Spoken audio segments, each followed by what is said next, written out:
Have Jesse Pringle, the Office of the Reviser of Statutes. Jesse, welcome committee. Thank you, Mr. Chair. I am Jesse. I'm an assistant reviser with the office, and what I am going to go over today is a memo that we have prepared for the committee of all the reports in House Bill 2007 that are required by agencies funded in the budget bill to be provided either to the legislature, and in some of those provisos, they have specific language of legislature or Committee on Appropriations or Ways and Means, or there are some items that go specifically to the budget committees and health committees, for example. So that's in the specific language of the bill. The memo today provided to you is organized in the way the budget bill is. So I'll go first with the Real Estate Appraisal Board. You can find in section 22C, there's a report required on the practical applications of the real estate appraisal program and participation in the program. This is a subsection, so this is not related to any specific line item appropriation. This is just within the funds that the agency has. Next, we have the Secretary of State in section 36. They have to submit a report detailing the costs of publication in a newspaper in each county pursuant to statutory requirements of constitutional amendments that are introduced by the legislature during the 2026 regular session of the legislature, detailing the cost to the local units of government. So this is going to be a report that would be after the fact, since it is based on any constitutional amendments introduced during the 2026 regular session. Next, we have the Department of Commerce. This one relates specifically to a line item. So publication and other sales fund is the line item. And money allocated there is going to go towards reporting requirement on any expenditures made from the fund. Commerce has another reporting requirement on the World Cup ARPA fund line item. So out of those funds, the agency is required to report on all expenditures of the money in that account.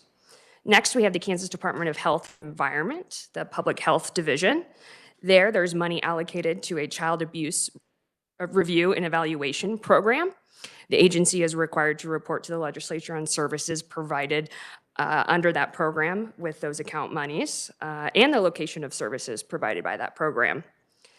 Under Kansas Department of Aging and Disability Services, we have the Mental Health Intervention Team Program.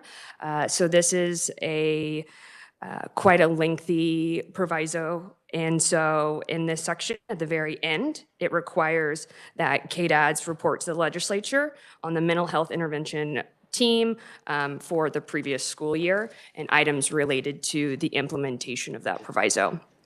KDADS has quite a few more reporting requirements, such as ones related to multiple items for senior care. So the Senior Care Act monies, out of those monies, a report is required on information contained in reports from area agencies on aging services that have received monies from that account as provided. In that report, they have to provide the number of persons receiving each kind of service from those area agencies on aging. Also, there's a line item for Senior Care Act nutrition grants, which are also given to area agencies on aging services. And so a report is also required from those agencies to be given to KDADS, and then KDADS give a report to the legislature on the kinds of services and the number of persons receiving under the nutrition grants account. KDADS also has an alcohol and drug abuse services grant, and out of the monies allocated for that account, KDADS is required to report to the legislature a report on the distribution and usage of monies from the state general fund and other federal funds related to substance use disorder providers. And this goes into specifics such as including the name of each provider and the dollar amount received by such provider during fiscal year 2025 and fiscal year 2026 to date. So what I have done in this memo is I've kind of taken a shorthand when it comes to all of these reports, but if there's any information or you want to know more information about it, I do have the bill in front of me and can provide that language in real time. So, for example, that one had a little more information than some of the other ones. So KDADS has a few more reports. This one is going to be the Social Services Block Grant Fund. I do have a correction in the memo. Here it says section 78, subsection A. That should actually be subsection B, since this is a fund and not an account of the State General Fund. So out of that fund, a report is required on information contained in reports, also from area agencies on aging and services that goes to KDADS, and then KDADS gives to the legislature, including information about the kinds of services provided and also the number of persons receiving those kinds of service. Next in KDADS, we have in subsection O, so that's going to be from all monies allocated to the agency to report on a quarterly basis in collaboration with the Kansas Department of Health and Environment to the Bob Bethel Joint Committee, specifically on the brain injury waiver. So that is a report to be provided to the Bob Bethel Joint Committee under those monies allocated. KDADS is also required under subsection R to report on the agency's progress to build capacity for crisis services for Kansans with intellectual and developmental disabilities. So that would go to the legislature. The next one that KDADS is required is they must report on how much funding goes to each community developmental disability organization to provide services not reimbursable from other funding sources. And this is very specific, including the report must include what services are provided and what percentage of funds go to each of those services. And the last KDADS reporting requirement is going to be related to assisted living facility discharges. So within the bill, there is a process related to discharges from assisted living facilities, and so the agency must collect those and then report to the legislature on all information compiled related to those discharges that, pursuant to the proviso, have been submitted and reviewed by the secretary. Next, we have the Department of Children and Families. There is only one report this agency must provide to the legislature, and that is regarding the Hope Ranch program for women. So that's a state general fund account, and out of those monies must report to the legislature on evaluating that program's effectiveness. Next, we have the Department of Education. In this item, there is a correction in the memo. This should be section 84. So 84, subsection A, and it relates to the virtual math education program. This requires that the Department of Education report on all available information reported to the agency for their school year 2025 to 2026 on the implementation of this virtual math education program. Next, we have the School for the Blind. School for the Blind is required to submit a report to the legislature detailing the early childhood program and their ability to transition the program to self-sufficient funding. Next, we have Kansas State University. They have a Water-Wide Institute. That's a state general fund account. From those monies, a plan and a report on the goals, accomplishments, and the return on investment regarding the state's vital interest in water quality and quantity is required to the legislature. Next, we have the Board of Regents. So here, money has been allocated for the Board of Regents institutions to have improvement projects for energy and other conservation improvements on campus. So they must submit a report on the savings attributable to such conservation capital improvements. Department of Corrections is required to report to the legislature on evidence-based projects. So this is a report specifically to the Kansas Juvenile Justice Oversight Committee. They are to receive a report from the DOC that includes the number of youth served and performance outcomes from these monies. Next, we have EMS. EMS has two reporting requirements. One is specific to the EMS revolving fund, so an SGF account. Reports must specify an account for all monies allocated to and expended from the fund. Next, EMS is required to report specific and accounting for all monies received and expended by each individual council that is reported to the EMS board pursuant to grant agreements. So under this, if any grants are given to local councils, those councils must report to EMS, and then EMS under here is required to report to the legislature that specific information. And then lastly, we have Wildlife and Parks. This is under their park fee fund. So they are required to report on expenditures from the parks fee fund for the purpose of compensating federal aid program expenditures, if necessary, that are in that are required in order to meet requirements established by the United States Fish and Wildlife Service for the utilization of those federal aid funds. So I will state, unfortunately, what this memo does not include is the dates that all of these were added, or necessarily how long they've been in the budget bill. But the budget bill introduced by Waymaster on the first day of session includes all the reports we've just gone over. Thank you, Jesse. Anyone have any questions? Senator Peck? Thank you, Mr. Chairman. On all these reports, are they oral, written, a mixture? I would say a majority of them are going to be written reports. I don't remember any of the language saying anything about an oral presentation or an oral report being given. Okay, which I personally like the oral. I did have a question on the second one. It talks about reporting cost of publication in a newspaper in a county pursuant, et cetera. It says a newspaper, so a county with multiple newspapers. Do you know how the secretary determines which paper to put it in? Is it the one that the county has designated for the year as the official newspaper of the county, or can they just pick one?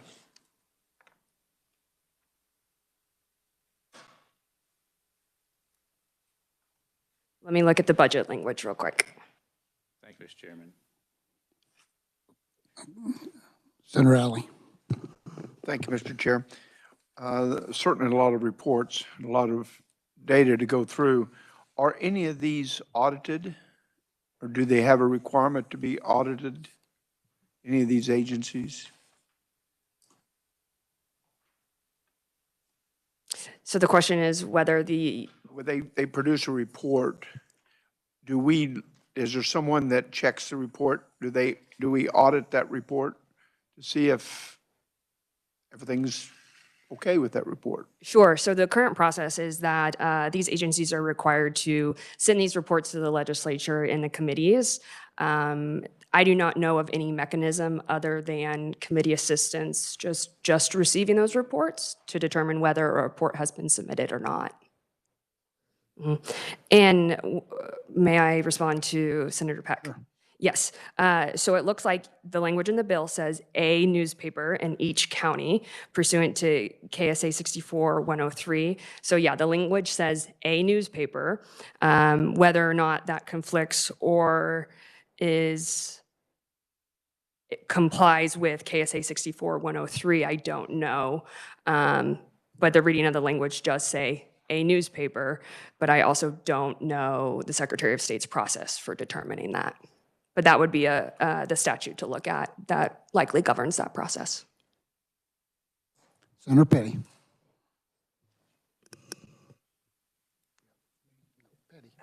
Thank you. I just know when I was commissioner, we had an official paper that everything was listed in. So, and it was selected by the commission. I wanted to ask about on KDAD Section 78, the Senior Care Act and nutrition grants. So within that report, does it spell out if there's federal or state money that's in and what amounts? Yes. As to the nutrition grants?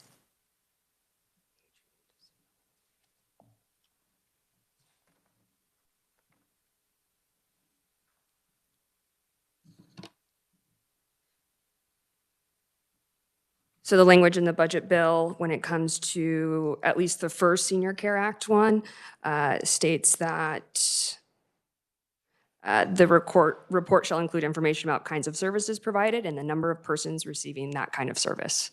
So that would be open up to the area agencies on the monies related from that specific account. It would just be the state portion? Yes, from that account, that SGF account there. Thank you. I think if we would like, David can give the, whatever the number was that we were looking for Senator Peck. David? Yeah, thank you, Mr. Chairman. Yeah, I was able to pull up the language of KSA 64-103. It's specifically in subsection B. And this is for the purpose of informing the electors of the propositions to be voted on at the election thereon. The Secretary of State shall cause resolutions making propositions to amend the Constitution to be published in one newspaper in each county of the state where a newspaper is published, or if no newspaper is published in a county, then in a Kansas published newspaper of general circulation in each county once each week for 3 consecutive weeks immediately preceding the election. Do you have any other questions, Senator Peck? Thank you, Mr. Chairman. No, that's fine. I just know in my home county, there are 4 papers. The county commission chooses a paper that be the official paper for the years, but the Secretary of State could pick one that's not necessarily the official, and that was my question. Thank you. Senator Fagg. Thank you, Mr. Chairman, and thank you for your presentation. So this is House Bill 2007, is introduced January 13th this year, so we're not doing this now. Are these all new reports that's coming out, or are these reports being generated up to now? They just haven't been given to us? Yes, so these are all reports that are included through the budget bill based on whether they've previously been included and they are carrying over, or they may have been added when the bill was introduced through the Legislative Budget Committee process. So I don't have it identified on when each report came into the bill, unfortunately, though. So there, it just seems like there's some on here I hadn't seen before, so it's kind of interesting. And like the Wildlife and Parks one, it's kind of interesting, that report that I seen. Is that being done now, or do you know, Jesse? I'm not sure.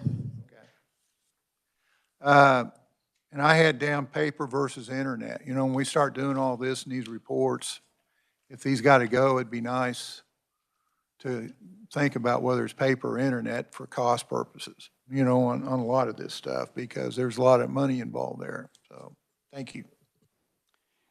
Other questions? Seeing none, thank you, Jesse. Appreciate the report.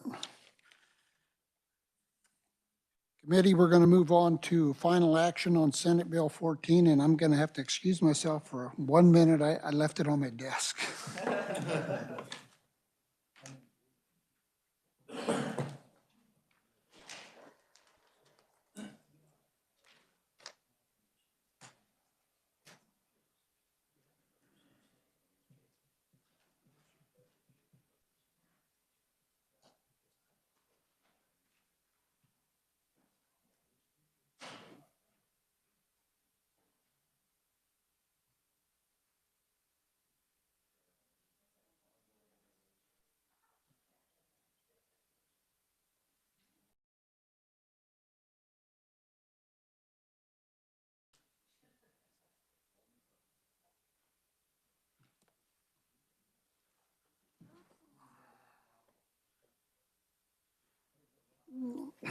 Committee, I would like to do final action on Senate Bill 14, providing for continuous state budgeting until the amended, lapsed, or eliminated by the legislature, temporary reallocations, and establishing conditions and limitations. I don't believe that I'd seen anything that needed to be changed. Does anyone have any changes or questions on the bill? Senator Petty. So I was, it did cause me some pause about the fact that under this bill, it would require that if federal funds were reduced or terminated, that the Secretary of Administration could then reduce the state portion to this in relation to the federals. And that seemed to me to be moving well into the place of what is the legislature's responsibility.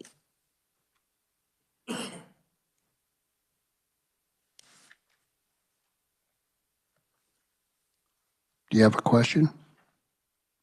I guess it's a comment that it's it's giving authority to the Secretary of Administration to make that decision if the federal funding is reduced or eliminated at any period of time outside of when we're in session. I think that, and it seems to me that, and then it gives him authority to reduce the state portion, the matching portion, in the same amount. And it seems that we should be making that kind of a decision. And I believe it also says that if you read a little further, with the director of the budget and the director of the legislative research. So I think. None of who are elected. Nope, they are appointed by the governor. Budget director is. Any other questions? Senator Alley. Thank you, Mr. Chair. This allows for a continuation of the existing budget until such time as the legislature can meet.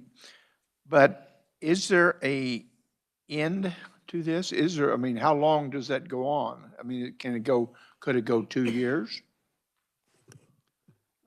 David, can you tell us?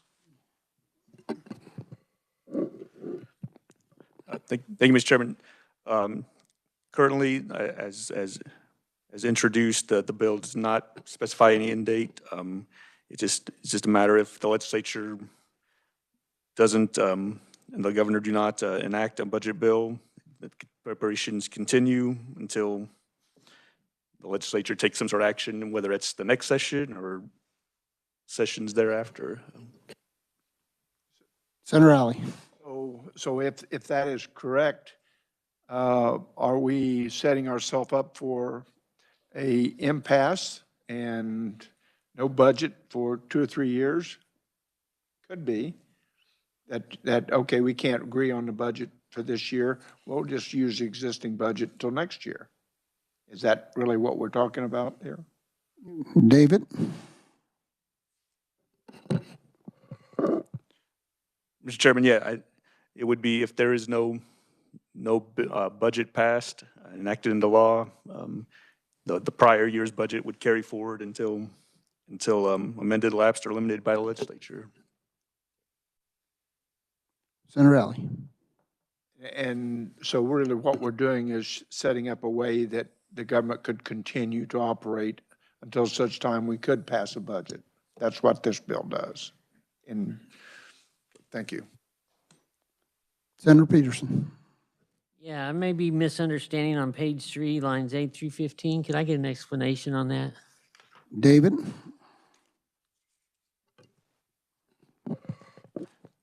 Page 3, lines 8 through 15, is that correct?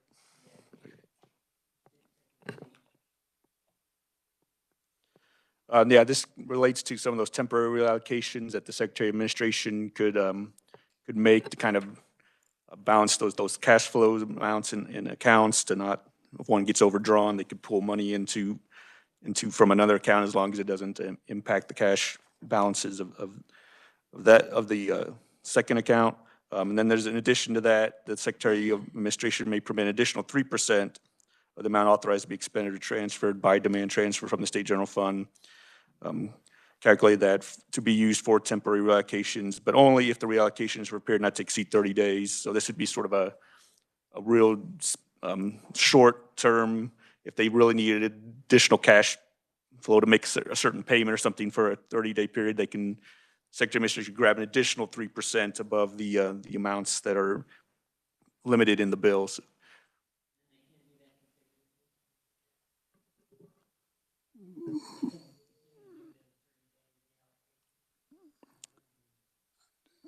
Is that correct, David? Yeah, the period would have to be for a period not to exceed 30 days. So that would be the only time this particular reallocation authority could be used for. Okay, thank you. So you couldn't just go on continuously. Okay. Senator Holscher. Thank you, Mr. Chair. I share some of the same concerns as Senator Alley in the respect that when we're talking appropriations our session laws and expire at the end of the year. So in light of that, my concern is that these requirements may not even be constitutional, and that concerns me as far as what we're setting up for the state. Thank you. Senator Peck.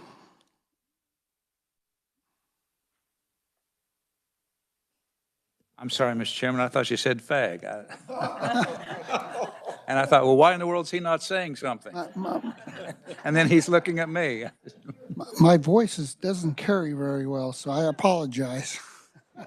Well, to piggyback on Senator Peterson's, am I reading this that the 3% is the only thing that's limited to 30 days? Other appropriations or funding would continue, just not at a 3% exceedance of the previous year? David? Yes, Mr. Chairman, this is in terms of these reallocations. So this would be if the Secretary of Administration determines that there's certain money in another SGF account or a special revenue fund that needs to be reallocated so that they can meet the obligations in a different SGF account or special revenue fund. And then there is a total amount, a limit of 400 million for these temporary reallocations. And then also then on top of page 3, in paragraph B there, that the Secretary of Administration shall limit the total amount of any temporary allocations to the State General Fund at any one time to an amount equal to 9% of the total amount authorized to be expended from the State General Fund for that fiscal year. So those are the kind of the general reallocation limits, and then that additional 3% is for just that limited for a short-term 30-day period. Senator Peck. Thank you, Mr. Chairman. That's the way I understood it, but I appreciate clarification. I personally think that Senate Bill 14 is something that the legislature should have passed many years ago because of the fact that it makes certain that when we have issues come forward, if there should be, quote, an impasse, as was previously mentioned, at least our entities, our agencies, and those who receive the state funding would continue to receive them. Mr. Chairman, I don't know if there are additional questions. I'm ready to make a motion, but I'll wait and see if there are additional questions. Any other questions? Seeing none, Senator. Thank you, Mr. Chairman. I would move that the Senate Assessment and Taxation Committee pass Senate Bill 14 and recommend it. Senator, Ways and Means. What did I say? Okay, well, I don't care which committee it is. All right, I will back up and restate my motion since Senator Cluse interrupted me. I would make a motion that the Senate Ways and Means Committee pass Senate Bill 14 and recommend it favorably. Have a motion, we have a second. Senator Fagg seconds. Discussion? Seeing none, all in favor? Aye. Opposed? No. Okay, would you like to be recorded? Or? Okay, thank you. Committee, that finishes our work for today, and we are adjourned. Thank you.